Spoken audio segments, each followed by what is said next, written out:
Welcome to Moving the Rock.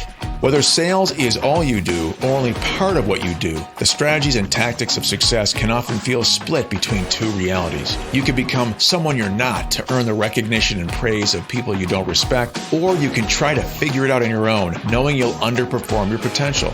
We're here to offer a third way. The idea that you can't have success without compromise is just wrong. You don't have to compromise to win in the long term. You can play the game in such a way that you win in the short term and the long term. Through our hard lessons learned, we can shift your way of thinking and create a better way. I'm Chris, founder of SiteShift. And I'm James, founder of Florist Group. If you're tired of the status quo, we're here to help you move the rock on your career, your business, and your life. Welcome. Jimmy, we are back again. Excited to be here with you, buddy. Yeah. It feels a little different today. Not that anyone would know because we're coming at them consistently with these episodes, but we're recording this on a different day. So maybe they're going to get a little bit of a different you and me. Huh? Yeah, man. Let's see what happens. So for those that have been along on the journey, we are taking a step further through this 12 skills of what it means to be a leader of leaders in sales. Now, you didn't have to hear the other episodes to dive in and walk away with something transforming today. They are all connected, so you're going to get a benefit of hearing them all, but you can also listen to them standalone. So I think that's important to emphasize as people dive in. And what we're talking about today is so near and dear to my heart. I've learned many times the hard way about it. We're going to start at a high level for all leaders. We're going to get into specifics of sales leaders. But Jimmy, today we are talking about what it means as a leader to perceive. And I know you've probably never had experiences in your life where you saw a reality and someone else saw a reality and they were different realities. Yeah. Story of my, the first half of my career. Again, I didn't know it going through it, but the first 15 years of my career, 8 different companies in that time span. And, every time I took a job, I expected it to be for 10 years. But the only way that I knew how to deal with different perceptions of reality was to go find another job. It was easier to market myself than to go through the effort of learning how to deal with my management team. Well, when you said I spent I thought you were going to say my marriage figuring that out. Another topic, baby. Another podcast. It's all the same, though. It's all the same. Like we said last week, we talked about this idea of when you're healthy and secure in who you are as a leader, you're seeing where the team is at, the pace. You're setting the pace based on what they need. And as you start to get in a groove and a rhythm with them, this is what we go deeper into today. You start to see the reality they see. And this is key. If you're going to move them to a preferred future, what could be and should be true about the sales team that you're leading, you have to be able to know what they conceive of when they conceive of reality. And it's just the nature of humanity that we all have our perspective on what reality is. Now, my favorite way to illustrate this, Jimmy, is going to be super deep, but it's really, really cool. And I had to read a very thick book just to be able to even say a few sentences on this. So other people will get it way quicker. But up until Newton, or up until Einstein with Newtonian physics, we were so blessed with his mind because we know how to build a bridge. But Newtonian physics won't allow us to put a satellite in orbit. We need a different physics. We need Einstein's appreciation. Newton dealt in a reality of fixed laws. Once we leave certain realities like gravity and start to do bigger thinking around what it means to be a part of the universe, Einstein said basically this, that the speed of light, that gravity bends to keep the speed of light constant from the perspective of the observer. What he was saying was this, and this was an analogy that helped me a ton. If a car is driving 50 miles an hour and it turns on its headlights, Newtonian physics would tell us the light coming out of that car is 50 miles an hour plus the speed of light. What Einstein helped us understand was that gravity bends to keep the speed of light constant, that the speed of light stays the same no matter how fast that car's going. Now that breaks my brain. It's hard to understand. We could probably only have this conversation because you're going to bring this back to the top. You're going to bring this back to sales leadership somehow. Hang with me for 1 second. So what Einstein said was the gravity bends to keep the speed of light constant. Here's the key phrase everybody forgets: from the perspective of the observer. Right. Everything that's happening is happening from the perspective of the observer.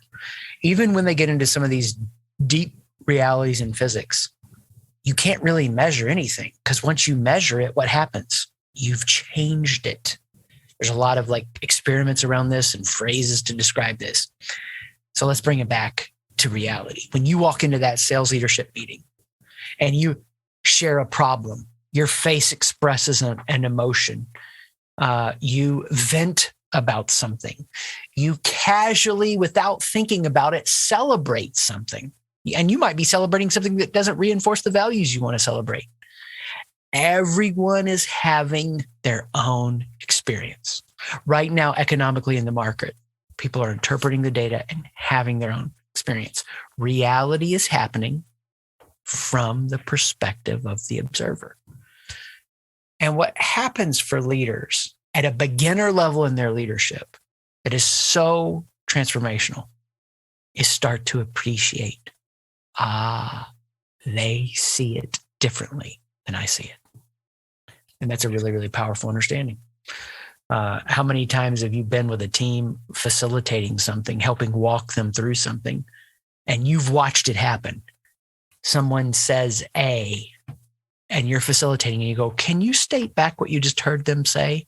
And they go, yeah, I heard them say B. And you see it happening right in front of you, right? I think that's why I joked about the marriage example, because if you're married to somebody, if you've lived with somebody for any length of time, there are moments you've hit where I'm saying this and they're saying that back. Now we're talking about a sales leadership team. What about with customers, right? I'm saying this, you're hearing this. So I'd be curious, just from your sales experience, no doubt you picked up on this quick and learned it quick, and we'll get into the advanced level of this. But anything come to mind from just a humorous standpoint, or something that had you challenged, and we would find encouragement through your catastrophic failure of appreciating that reality has multiple viewpoints? Well, I feel like a great motivator in sales is your goal, whatever your goal is, right? So as an individual contributor, my goals were always very lofty. I was always building my systems and processes around making me the top producer in the first year on the job, no matter where I was. And that's really what allowed me to hone the skills that I was able to bring then to Flores Group back in 2006. Now we've been around for 12 years. So the experience of being a salesperson focused on a goal. Well, what's the goal? The goal was to make a sale. Well, what has to happen first? You have to win the hearts and minds and the wallets of every member of the buying center. Well, how the hell do you do that? You do not do that by showing up and throwing up, by just speaking and presenting. You have to. You learn this really quickly, man. You have to make a statement or ask a question or make an observation, and then get immediate feedback from them in terms of understanding what the hell they just heard, so that you can course correct their beliefs, because you've got to course correct then how they repeat that to the rest of the buying center. So controlling a buying cycle is really about controlling the perception of each member of the buying center. In fact, I recall, and this is not an innovation today, but back when I was coming up in the 90s, selling enterprise software, an innovation in the business that I was part of was to actually get every member of the buying center together around a table, even if it was 15 or 20 people, to have a conversation about why I was there. Not for me to pitch, but why are you here? What are your expectations for the meeting? And do that with all 15 people. And we would spend maybe an hour and a half at times getting through that. But it's a valuable conversation. Why? Because that was probably the first time and the only time all 15 members of the buying center were in the same room at the same table at the same time. What a powerful way to unify everyone's perception, not only of me, but of each other and the problem we're trying to solve. Yeah. And man, I'll tell you, whether you're doing that with a customer or a sales team or an individual member of your sales team, that being aware of the steps required to achieve that goal is critical. And the first thing you've got to do is understand and be understood. And how the hell do you do that? It's also extended to training, Chris, right? I mean, you can stand up in front of a group and train them on the steps in a process, but don't you want them to understand it if the ultimate objective is adapting it, adopting it, and then moving forward? Right on. I love it. I mean, we use this phrase all the time, getting on the same page. And what I hope people can appreciate so far up to this point is the massive gap between the page you're on and the page they're on. And so the starting point of leadership here is just to acknowledge that gap exists, that reality is happening from the perspective of the observer. And then what you do as you advance as a leader is you appreciate, their perception is their reality. Why would I fight against it? So this meeting that you were talking about where you got everybody together, just curious, was anybody in the room that was antagonistic or really fought for their viewpoint to be the dominant one? Yeah. Every personality was mentioned until, Chris, something that was totally unexpected. And for me, this encouraged me to step into the breach even more as I did this. Because one of the challenges, right, is you have 15 people in a room, you don't know who the hell they are and what their roles are.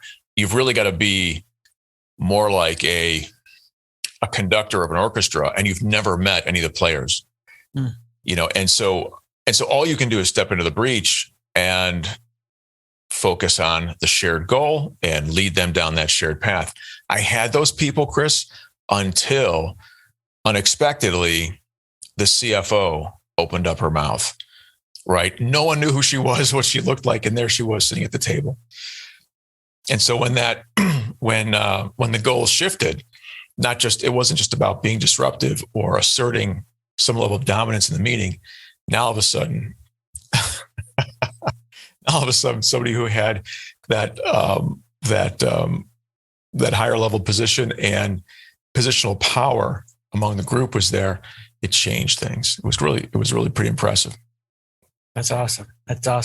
Like, I was anticipating something different where you were headed with that, because it happens so often where somebody just forces and pushes and tries too hard.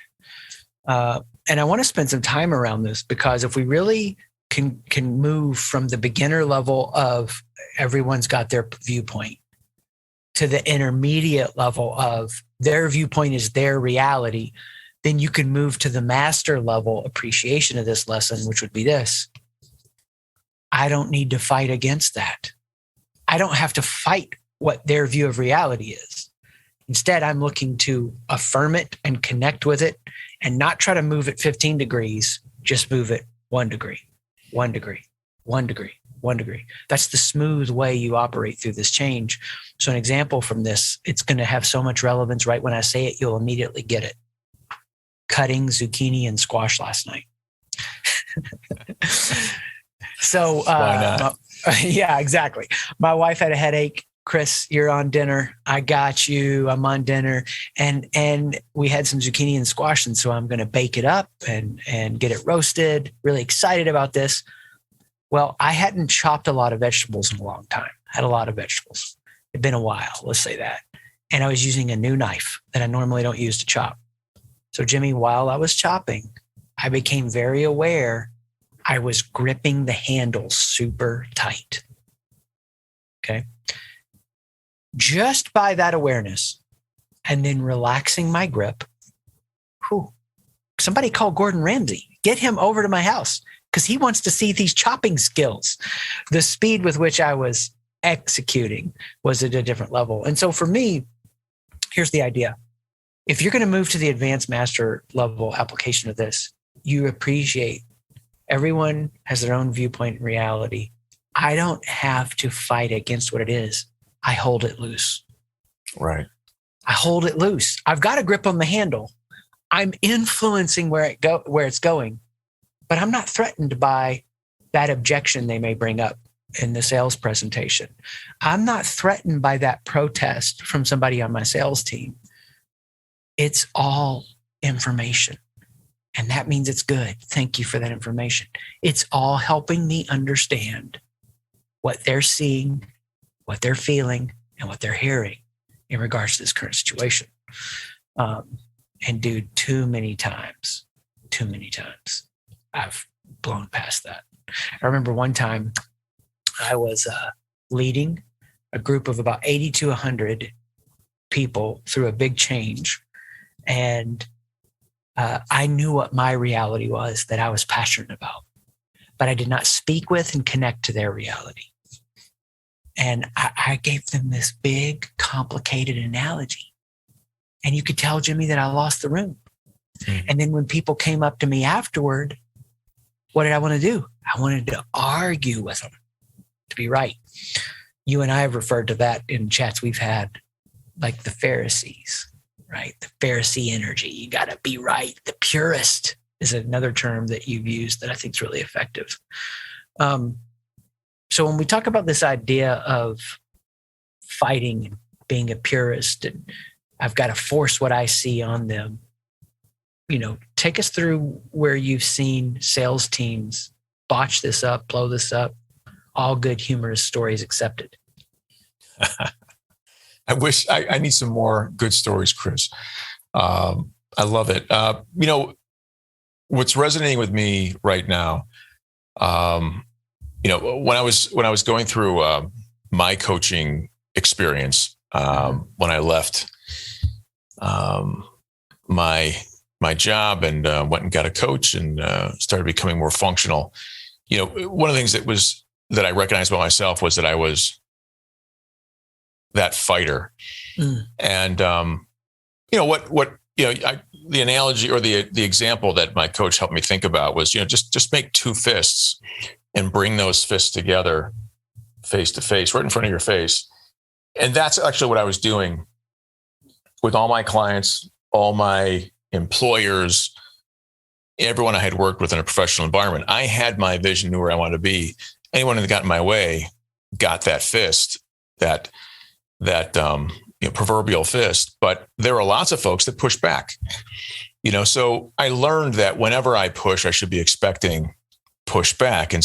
And you really make no headway. That's a big part of the analogy is neither of you move forward.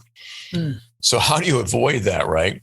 And how do you avoid that and also lead them? So you want to avoid the conflict, then lead them in a direction that you have in mind. And so it's much easier to do that when you have an agreement as to what the shared goal is, because so often that battle is a battle of solutions on misaligned problems. One person has a great solution, but they've defined a different problem than you have. And so you're arguing solutions that are probably either each right or effective, but you're starting with you're trying to solve the different problems. So why not start at the beginning with that agreement as to, okay, what are we trying to achieve here, and make sure that there's motivation on both sides and allow that shared goal, that challenge that we're trying to overcome, allow that to become the North Star, the ultimate arbiter of whether or not you guys are on the right path. Not you or the other person, not your opinion, not your feelings, but that North Star. Are we getting closer? Or are we moving further away? Man, I'll tell you, when you focus that way, then and you're constantly getting insights from the folks that you're working with about what's your perception. Are we moving further or closer or further? It creates a really rich relationship and a rich tapestry. And it allows you to do what I think is the most important part of being a sales leader. It allows you to enforce accountability. We are all accountable to the shared goal that we've identified that we're heading after. Are we getting closer or are we getting further? Or are we not moving at all? Everyone should be open to that conversation about accountability, because ultimately it gets us each of us closer to our goal, our shared goal, and the other goals that we have that will come when we achieve that reality. So in that unique way, we can hold people accountable and at the same time motivate them, which is entirely different than what happens in a lot of sales organizations where the sales leader feels threatened by the fact that the team isn't following, that the team doesn't respect them, that the team doesn't trust them. And instead of focusing on that, they simply resort to commands and demands, which creates a wall between them and their people. It means that they now have to manipulate them to get the things done that they need to have done. And you have a much less productive organization, as everyone that's listening can certainly remember back to a situation where they were part of an organization like that. How do you avoid it? Just what we're talking about here. Yeah. Well, this wasn't obviously, for me, this is just springing up in the moment. Emotionally, like this is what's so powerful about the WINS method. And then really you could kind of frame this series as 12 reasons the WINS method works. Because what happens if you walk through it, if you slow down and you don't let this over enthusiasm sweep you away at the beginning or the middle or the end, then you're tuned into what their reality is. And that's really the nature of what it means to be high impact in sales or sales leadership. I'm suspending my reality to attune to yours. I want to know what yours is. And the WINS methodology is going to walk me through a framework, questions to ask. If you're leading a sales team, what does it mean for you to suspend your reality to know theirs so that then you can match up with that and then influence them and take them where you want them to go? And so, yeah, I can't say enough about what it means to slow down and work through the process on that with customers. But don't miss the application to leading your team. If you're a leader of leaders, you're a sales leader, you've got a vision, you've got a passion, you've got some kind of joy for where you want to take them. Those financial goals, establishing those processes, everything we've talked about in previous episodes. But there's still something about their reality that if you're not taking it into account and aware of it, can derail the whole thing. I mean, it's change management 101, right? There's something that you didn't take into for account. And once you are slightly off the rails, the quickest way to recognize you've missed the whole impact of this lesson is when you start fighting for them to see your view of reality. You're that purist, you're that Pharisee, and you're going to get in the arguments, or you're going to pressure, you're going to manipulate, you're going to cajole. You may even get mopey, all the things leaders do that show their insecurity to actually be with them in that place. Similarly to some of your experiences with coaching, when I was getting insights around all this with my coach a couple decades ago now, realizing that I had gone into meetings like just with the gun cocked and ready to fire, that Jimmy, I had to be right over everything else. I remember I read a book by this guy, and he asked this question: do you want to be in relationship or be right? Right. I used to say the same thing, Chris. I used to say, do you want to be right or do you want to be rich? Ooh. Right? I like that even better right now.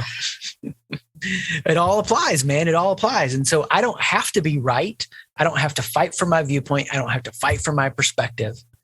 I'm going to take you somewhere beautiful. I'm going to connect to your view of reality. I'm not going to manipulate you. We're going to have a shared goal, shared path, but then I'm going to move at 1 degree Yeah. at a time. And the question is, how does that happen? Right. I mean, how does that happens to many people, right? And, it can be, we can diagnose it as being too attached to, your ego. It could be, we can talk about it being focused on or attached to a level of insecurity.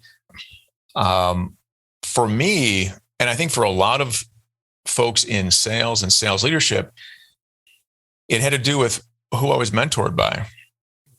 I was mentored by people who were super insecure, egocentric, and, that's how they treated people. When you got to a certain level, you earned the right to treat other people like shit and just take the easy way and just make demands. And without regard to, the problems that you were creating, it wasn't your problem to solve. You became their problem. They had to solve you. And it's a nice feeling to have that you can just do whatever you want, make the waves that you create other people's challenges. But at the end of the day, there's no denying that you end up building a dysfunctional organization, one that's not going to get you where you want to be, as high as you want to be, or could be as fast as you want to get there. And so, so there's that mentoring that we have. It's the fact that we don't get trained, that we work in cultures that are dysfunctional. They're not healthy. And one thing that I had to learn was really that I had to make a decision.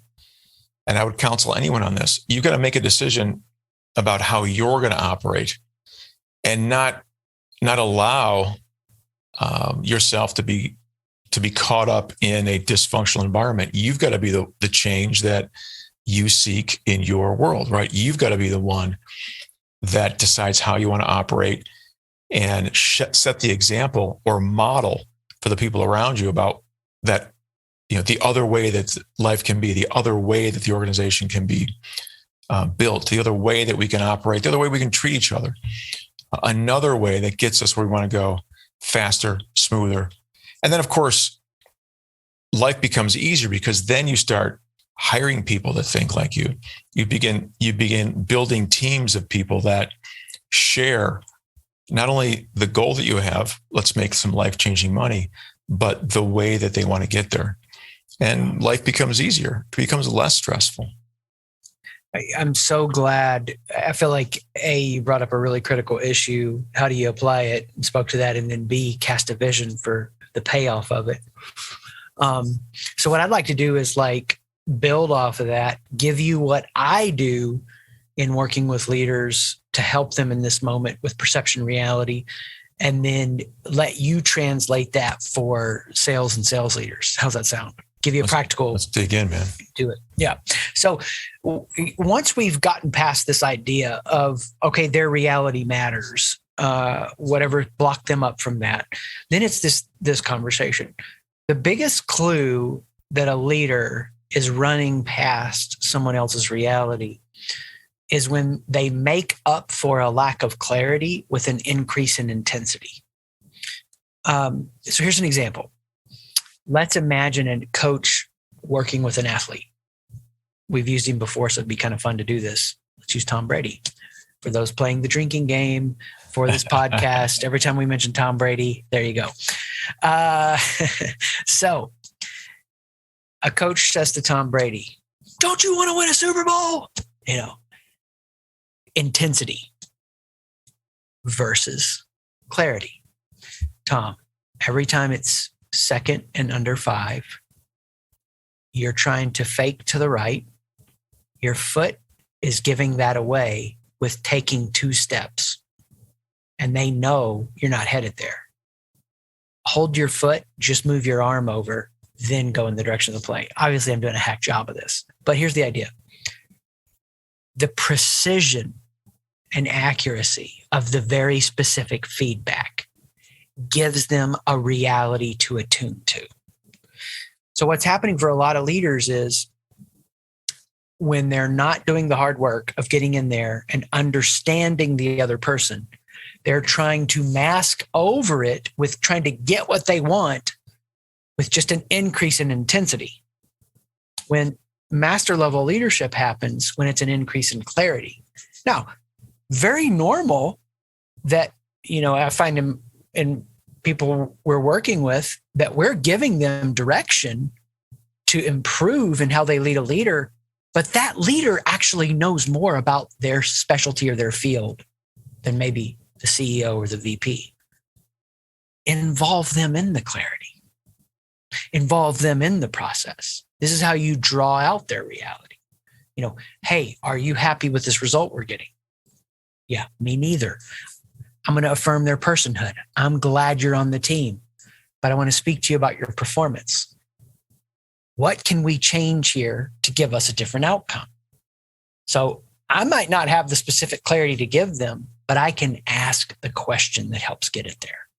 And then they may need time. They're going to come back to me. They may know it then, right at that moment. So if you're really going to take the impact of this lesson to its fullest extent, you're going to watch for the moments that you run past other people's reality and you make up for a lack of clarity with an increase in intensity. Because if I'm going to get them to see with me what I'm seeing, like a tuning fork, I need to be able to hit that right resonant tune that captures them emotionally and that they see it with me. Clarity over intensity. So I guess the way I'm processing that, is I go back to this idea of accountability and motivation. So there's accountability that demotivates, the kind of accountability that is maybe not clear, the kind of accountability that doesn't take into account someone else's perception. So, for example, as a leader, I deploy a sales process, and the experience of my people, my team, is that the process is not working for them. And so they're resistant now to executing. So I can respond to that by getting louder and more intense, more demanding, more threatening, more manipulative. Or I can, as you've said, understand their reality, understand their perception, and accomplish all the objectives that I have, accountability, motivation, et cetera, by understanding what's working and not working and being willing to adapt and adopt what I've deployed to make sure that it's accomplishing everybody's objectives. So giving clarity in terms of how I want this to be done, but also receiving clarity in terms of how it can be approved. That sounds like what you're getting at least how it might manifest in a sales organization versus me getting louder and the team getting louder and having that battle, that impasse where neither of us are moving forward. Right on. Another clue or a signal you've missed the big idea of today is if you're frustrated at somebody. You say, come on, Chris, if you're what do you mean? You can't lead someone well when you're frustrated at them. And if you're frustrated at them, there's something about their reality that you don't understand. If you understood their reality, their behavior would make sense. Now, am I saying their behavior is excusable? No, I'm just saying it's explainable. Their behavior might be a performance marker that's insufficient and they don't need to be on the team. And you're tolerating something or hiding from a direction you need to take as the leader. But when you're frustrated at somebody, you cannot lead them well. And when you're frustrated, their behavior doesn't make sense. And if their behavior doesn't make sense, there's something about their reality you don't understand. Now, I wish I always lived this out perfectly. I don't. One of my kids' behaviors right now doesn't make sense to me. So I'm like, okay, what part of her reality do I not fully understand? Right. Not that it's so atrocious, but it's problematic. So yeah, I'm all the time trying to hold that reality in my mind. Not just their reality, but the overall reality. All behavior has meaning, and it's giving me a clue or a signal. If I'm frustrated, there's something I need to understand more. Yeah. No, I love this approach. It's, again, raising kids, man, it's like, what a test. Because if you want to be a great parent and you want to have a long, healthy relationship with your kids, if that's important to you, then, you've got to, before you lash out, you've got to be aware of the frustration you feel and do your best to figure out where that's coming from. And I think you're dead on, man. It's like, where does it come from? It comes from a lack of understanding. It comes from a point of confusion, right? There is a misalignment between my expectation of them and their reality, what they're going through at the moment. And most of the time, my expectation is uncommunicated. And the more intense I get, the less likely they are to try to meet me in the middle, right? And the more wary they're going to be of engaging me at all, right? Gee whiz, engaging dad. Every time I do this, I do it wrong. He gets pissed off, and then I end up not wanting to do it at all. And the same thing happens at work. The same thing happens with the team you're trying to build. And just to take this one step further, Chris, one of the things that we teach leaders is that you cannot coach your team if your team doesn't respect you, if they don't trust you. We talk about this idea that relationships, people buy from or follow people they respect. They respect people they trust. They trust people they understand who understand them. That relationship begins with understanding. So when I am in one of those frustrating moments with my kids, I swallow the frustration and I start with understanding, right? Even if it's something as simple as just loading the dishwasher, right? So what are you trying to achieve here? I don't know. I'm just trying to get the hell out of here so I can go out with my kids, with my friends. Okay, cool. Here's what I'm trying to accomplish. And so it's like you start there and it pushes that frustration aside, and it actually builds a foundation that you can build upon with each, subsequent interaction. It's remarkable. And I think it just flows from this conversation we're having today. It's fantastic. Right on. I think, a piece of dessert to serve after this meal as we close this episode is just to say, if you've got people on your team that you don't care about having a long relationship with, you're going to be ineffective at some level leading them. If you're not happy to get in the car with them for 8 hours on a road trip, and this is your key leadership team, you may not feel that way about everybody on the team. There's something to pay attention to, because it is so much easier for you to tolerate a level of frustration at leaders or team members that you don't really enjoy. And you're not going to lead them at their best, and you're not going to have the impact that you could have if you built high impact, high quality, deep relationships on your teams, just like we would talk about with our kids, man. The way to live, baby, the way to live. So go further on this skill, apply what we've laid out, the other lessons that are all connected. And I'm already getting excited about next week's episode. Yeah, man. Good stuff. Thank you, Chris. Thanks, buddy. Thanks for listening. If you learned something or were inspired to try something new, please rate the podcast and share this episode with someone you know. If you'd like to learn more, visit and connect with me, James, at florissgroup.com, FLORISS group.com. And if you want to connect with me, Chris, check out SightShift, SIGHT shift.com. Peace.